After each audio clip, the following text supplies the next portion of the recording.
So here I am at work,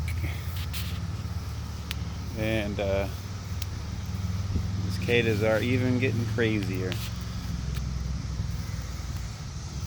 Cicadas everywhere, all over the ground. The whole ground is covered in cicadas.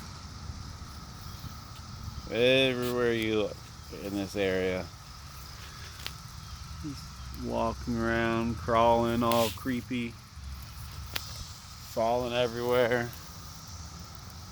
But every square inch of the ground's covered. And then we got the good tree. A bunch of cicadas here.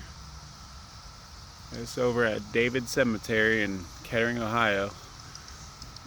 You go in on the entrance and you take the first right on the one-way road, and it's up by this little thing you'll see. Alright, completely covered. Pretty wild to see it. I don't remember the last time they were out. But alrighty. Come on out, check it out. If you don't have them in your yard, because they're here.